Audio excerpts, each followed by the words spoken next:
क्या करूं? दीपा चमोली जी, अलका छत्री जी, सभी प्रताप भाई और सभी सम्मानित बुजुर्गों, माता बहनों, नौजवान दोस्तों, मैं आप सबको प्रणाम करता हूँ आपको बोलना और कालिदास की गाज की आपको बहुत बहुत बधाई।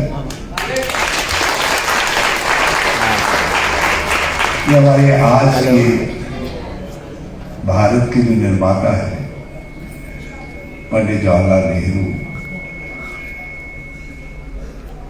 उनके जन्मदिन के मौके पर, जिसको हम सब बाल दिवस के रूप में मनाते हैं, हम लोग ने तय किया कि इंदिरा जी के बलिदान दिवस से लेकर अंकल हेलो, हाँ मैं बांग्लादेश की आप क्या कहना चाह रहे हो? मैं अभी 15 विजय मिनट करके आपको बताऊंगा, ठीक है?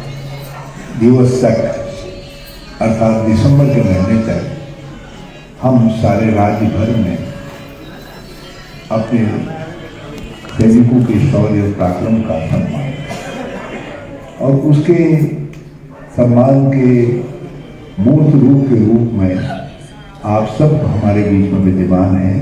तो आप सब लोगों को प्रणाम करते हुए मुझे बहुत खुशी हो रही है, बेहद खुशी हो रही है। मैंने नाम भी लिया नाम। हमारे कांग्रेस के लोग नामों में इतने फंस गए हैं कि उसमें कांग्रेस ही फंस गई है। उसको लगा दो निकाल के। लेकर के हम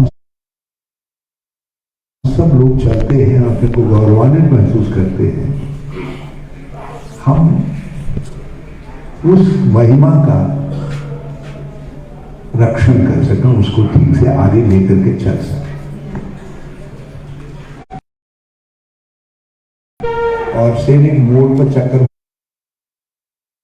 में नहीं फंसता है, बल्कि मोड़ से बाहर निकल करके समाज को रास्ता दिखाने का काम करता है।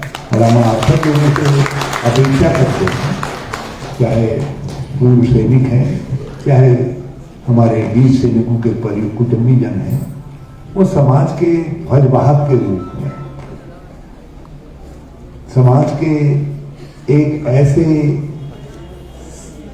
अंग के रूप में, जो अनुशासित अंग है, जो अंग सर्वोच्च बलिदान देने के लिए तैयार रहता है। जीवन से बड़ा कोई बलिदान नहीं होता है।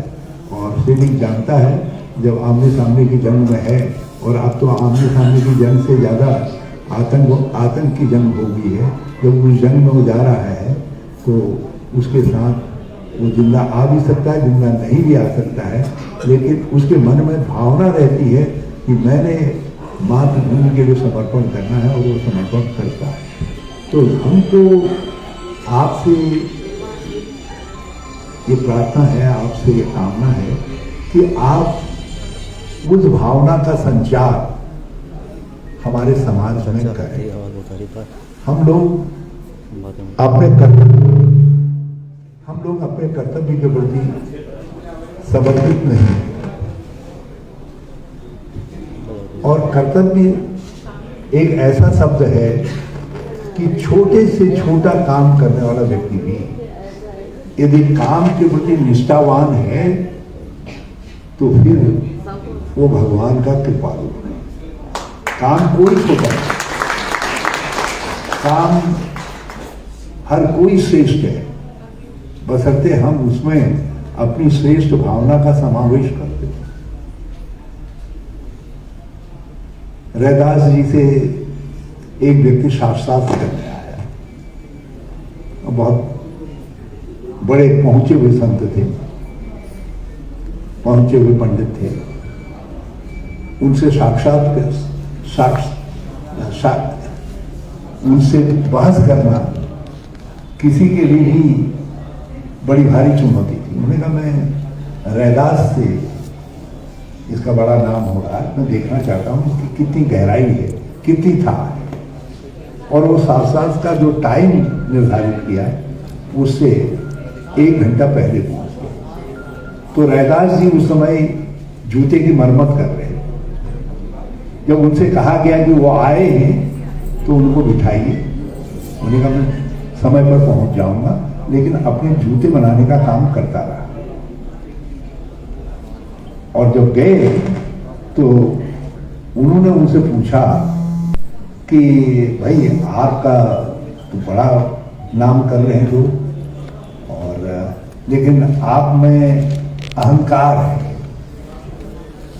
और आप मेरे आने पर आपने कहा कि उनको बिठाइए, मैं टाइम पर पहुंचूंगा। उन्होंने कहा मेरा कर्तव्य था, जो जूता मुझको सौंपा गया था और उन्हीं व्यक्ति से मैंने कहा था कि इतनी देर में तुम आ जाना, उस समय तो मुझे जूता तैयार करके देना था, और उसके बाद मैं आपके सामने ज्ञान देने के लिए हाजिर हूँ। तो जो पंडित थे वो बड़े असमंजस में पड़ गए, क्योंकि उन्होंने उनकी जो पहली परीक्षा लेनी चाहिए थी वो उसी में पास हो गए, क्योंकि उन्होंने अपने कर्तव्य को बढ़ा। तो हमको अपने देश में भी अपने कर्तव्य को बड़ा समझना चाहिए। और यदि सत्ता पक्ष विपक्ष पंचायतें सब वर्ग हमारे अपने अपने कर्तव्य को पूरा करें तो फिर अभाव रह नहीं जाएगा, तब पिछड़ा पर रह नहीं जाएगा। तो हम कहीं कहीं पर चूक जाते हैं। हम लोग एक दूसरे के ऊपर अपने कर्तव्य को सौंपने का काम करते हैं। उत्तराखंड राज्य बनाया, हम सब ने, उत्तराखंड वासियों ने मिलजुल करके बनाया, और 21 साल बाद भी यही रोना रो रहे हैं। जो सत्ता में हम वो भी रो रहे हैं, जो हम विपक्ष में हैं हम भी रो रहे हैं। कह रहे हैं कि साहब ये तो हमारे सपनों का उत्तराखंड है। अब मेरी समझ में नहीं आता है वो सपनों का उत्तराखंड बनाने वाला कारीगर कहाँ से लाया जाएगा, कौन सा ऐसा विश्वकर्मा लाया जाएगा जिसको उत्तराखंड की जनता जो है ये कहे कि ये नया विश्वकर्मा हम ले आए हैं, ये अब जो है हमारे सपनों का उत्तराखंड बनाते हैं। बनाना तो हम इन सब लोगों को है, मिलजुल करेंगे। विश्वकर्मा आपने बनाया और अपने ही बीच के बना, अपनी ही सोच से बना। मगर बातें दिक्कत ये आ रही है कि हम बातें बड़ी, सपने बड़े देखने चाहिए, लेकिन बड़े सपने देखने के लिए छोटे छोटे कदम उठाने तो जरूरी है। हम छोटे छोटे कदम नहीं उठा रहे, और यदि उठा भी नहीं तो सामूहिक रूप से नहीं उठा। गांव के अंदर प्रधान का वही महत्व है जो शासन के प्रधान का, मुख्यमंत्री का या प्रधानमंत्री का। अपने ग्राम के अंदर वो सर्वोच्च अधिकार प्राप्त व्यक्ति है, लेकिन प्रधान कहीं जब असफल हो रहा तो क्यों हो रहा है? इसलिए हो रहा है न वो अपने लोगों को साथ ले पा रहा है, न हम लोग उसका साथ ले पा रहे हैं।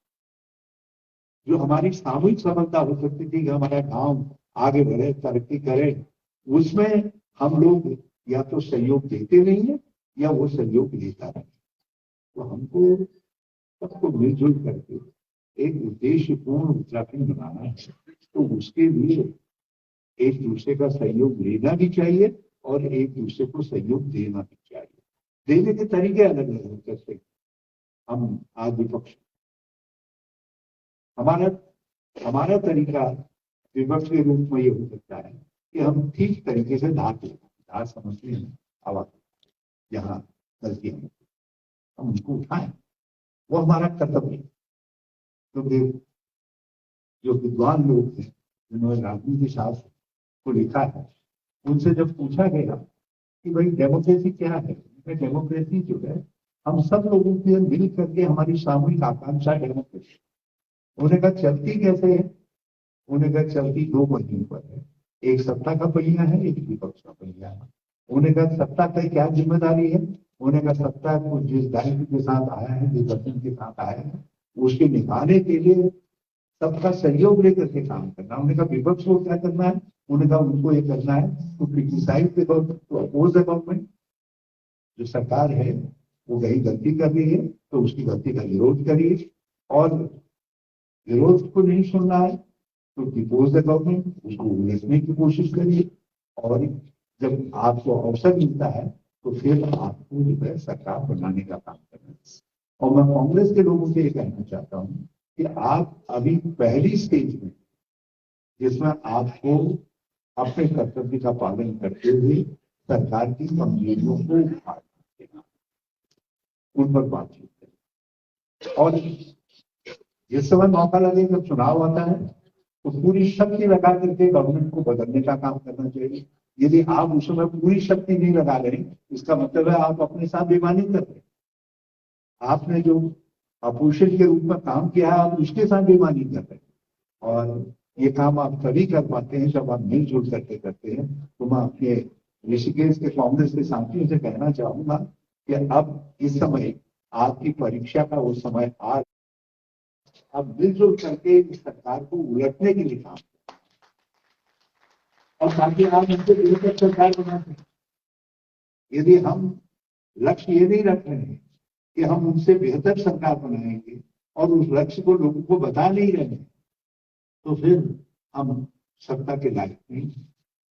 तब लोगों को हमारा चयन नहीं करना चाहिए, क्योंकि हमारा लक्ष्य जब हम उनको उलटने जाएं, तो उस समय हमको लोगों को साफ साफ बताना चाहिए कि भाई हम कैसा उत्तराखंड बनाएंगे, कैसा ऋषिकेश बनाएंगे, कैसा छिंदवाड़ा बनाएंगे, कैसा हम रायवाड़ा बनाएंगे। हमारे पास एक नक्शा होना चाहिए, एक सोच होनी चाहिए। उत्तराखंड कैसा बनाएंगे उसकी सोच होनी चाहिए। इसलिए कभी कभी जब हमारे साथी हमसे बातचीत करते हैं, तो मैं उनसे कहता हूँ कि भाई तुम अपने मन में उस कल्पना को केवल ये कल्पना मत रखो कि तुम कुर्सी पा जाओगे, तुम पुलिस थाने का सिपाही हमारे बजाय जो आज भाजपा वालों को सैल्यूट कर रहा हो, तुमको सैल्यूट करने लग जाए। ये कामना नहीं, कामना ये होनी चाहिए कि तुम इतना बेहतर काम करो दूसरे से कि सिपाही भी दिल से सैल्यूट करे और जनता भी तुमको ठीक से। मैं अपने जो हमारे कांग्रेस के साथी हैं, इन्होंने कल से आज तक मेरे साथ समय बिताया है और मुझे बहुत अच्छा लगा। बल्कि इनके साथ पदयात्रा मुझे बहुत ज्यादा मुझे करने में बहुत अच्छा था। और बल्कि मैंने तय भी किया है, उन्होंने कहा है, मैंने कहा एक दिन फिर यहाँ मिलेंगे और उस दिन इनके साथ बैठ करके जो है, जो हमारे उत्तराखंडी व्यंजन है, इनकी सब अन्नपूर्णाएं, इनकी माताएं हमारी, हमारे व्यंजनों की अन्नपूर्णा है, इनके हाथ का बना हुआ अमृत जो है खाना हम लोग सब सामूहिक रूप से खाएंगे। और मैं तो चाहूंगा कि उस दिन आप भूतू सैनिक को बोलते, आप सब लोग जितने भूतू सैनिक हैं सब हमारे लोग, आप हमारे, हम यदि अपनी पहचान कहते हैं आज के दिन, तो हम कहते हैं कि हम उस उत्तराखंड के हैं जिस उत्तराखंड ने देश की आजादी में आगे बढ़ चढ़ करके बलिदान देने का काम किया। हम जब अपनी पहचान बनाते हैं तो हम वीर भगत सिंह जी का नाम लेते हैं, माधव सिंह भंडारी जी का नाम लेते हैं, हम जब महिलाओं की बात करते हैं तो बहुत सारे नाम उभर करके आते हैं। तो ये हमारी पहचान है। और आप जो हमारी सामूहिक पहचान है उत्तराखंड की, उत्तराखंडियत की, उसके अलग अलग विजय हैं, अलग अलग चमकते सितारे हैं। तो मैं आप सबको बहुत बहुत अपनी ओर से भी, अपनी पार्टी की ओर से भी नमन करता हूँ। हमारे लोगों ने वीरता में बहुत बड़ा नाम, हर क्षेत्र, जो विक्टोरिया क्लास, देश का प्रथम परमवीर चक्र, ये सब हमारे उत्तराखंड के नाम पर। आज कोई परिवार ऐसा नहीं है उत्तराखंड का जो प्रत्यक्ष अप्रत्यक्ष रूप से किसी रूप से किसी के, अब मेरे तो अपने ही परिवार में जो है इस समय 14 लोग हैं जो आर्मी में काम कर रहे हैं। उनमें से एक लड़का लेफ्टिनेंट कर्नल, मेरे दामाद स्वयं ऑपरेशन में जम्मू कश्मीर में मारे गए, मेजर। सब लोगों का कहीं कहीं से जुड़ाव, और इसीलिए हम अपने भूतपूर्व सैनिकों को अपना सामूहिक गौरव, मैं बहुत धन्यवाद देना चाहूंगा कि उन्होंने कहा कि यहाँ पर सभी पार्टियों से संबंधित लोग, और हमको, बल्कि मैं तो अपने सभी दोस्तों से, राजनीतिक दोस्तों से कहना चाहूंगा कि सैनिकों को नमन, सैनिक जोड़ने वाला है। सीमेंट जिस दिन तोड़ने वाला हो जाएगा तो फिर उस दिन मकान कैसे रहेगा, इमारत कैसे रहेगा।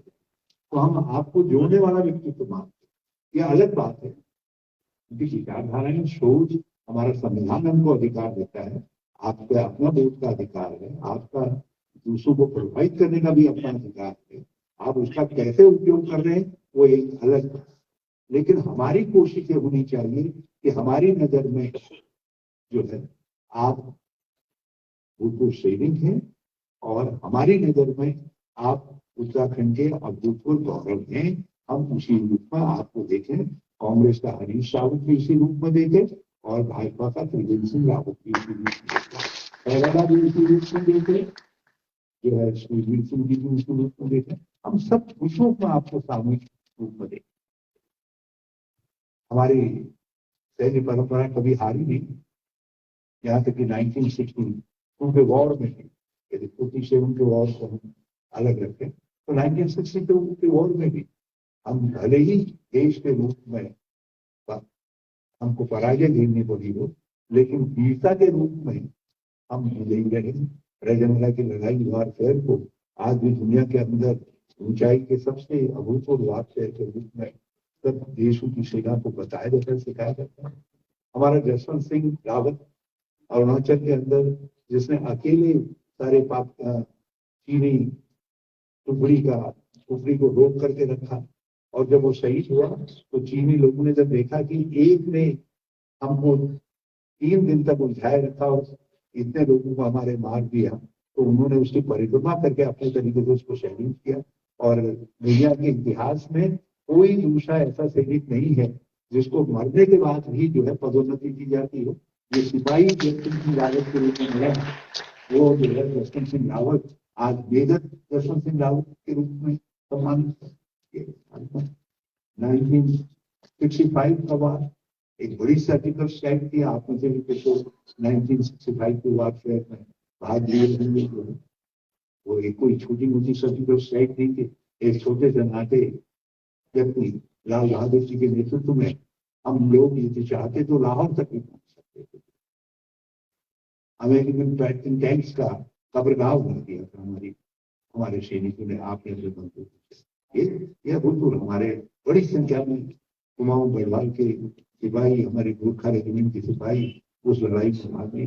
1971 का वार दुनिया के इतिहास में भूतपूर्व भविष्य में 1971 में जो इतिहास आप लोगों ने लिख दिया अपने बंदूक के बल पर, उसको दुनिया में कोई नहीं तोड़ सकता।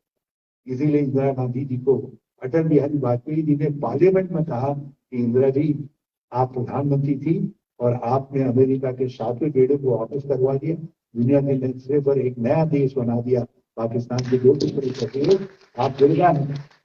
ने कहा इंदिरा गांधी को कि आप दुर्गा हैं। तो एक अभूतपूर्व लड़ाई, 90,000 सैनिकों से आपने पाकिस्तान के सरेंडर करवा, वहां के जनरल को घुटने के बल पर झुके देख करके जब हम कहीं देखते हैं तो आज भी हमारा माथा जो है दर्द से ऊंचा हो जाता है। और उस लड़ाई में भी हमारे उत्तराखंड के लोगों ने बढ़ चढ़ करके भाग लिया। सियाचिन में जब सियाचिन के पाकिस्तान का तो बड़ा धातु रात हटाया इंदिरा गांधी जी के नेतृत्व में सरकार ने फैसला लिया, तो उस तोड़े उनका वो झंडे को और उनकी सेना को रातों रात वहां जब पैकअप किया, तो पैकअप करने वालों में भी 2 लोग जो है हमारी उत्तराखंड के लोग थे। वहां का जो कारगिल की लड़ाई है, उस लड़ाई में भी हमारे लोग थे।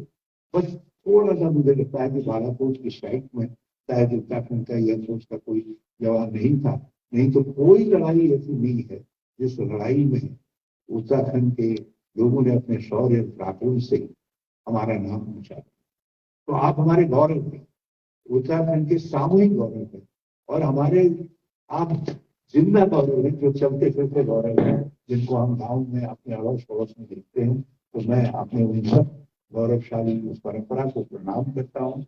और वो जी अब उर्मिला जी है हमारी, जब हम जरा से घर को अवगत करते हैं तो इतनी कड़क आवाज में डालती है, एक फौजी की पत्नी ही तो जान सकती है, कर सकती है। तो आप सब लोग हमारे हर तरीके से काम किए वो रक्षक। तो हमें आप सबको बड़ा गर्व है और मैं यहाँ की कांग्रेस कमेटी को बहुत बहुत सब लोगों को धन्यवाद देना चाहता हूँ कि उन्होंने मुझे ये मौका दिया कि मैं आप सब लोगों को आकर के एक एक माला पकड़ा सकूं। तो मैं ये गौरव प्रदान करने के लिए कांग्रेस कमेटी को भी बहुत बहुत धन्यवाद देता हूँ। तो आप सबको बहुत बहुत शुभकामनाएं आगे के लिए। थोड़ी बात मैंने राजनीतिक कह दी और थोड़ी बात जो मेरी दिल की भावना थी वो कह दी मैंने, लेकिन मैंने भी जो बातें दिल की भी कही वो भी सिपाही के तौर पर कही और जो आपके सम्मान में कही वो जो है आम उत्तराखंडी के तौर पर कही। दोनों को जिस रूप में भी ग्रहण करना चाहें आप ग्रहण करें। जय हिंद, जय भारत, जय। धन्यवाद।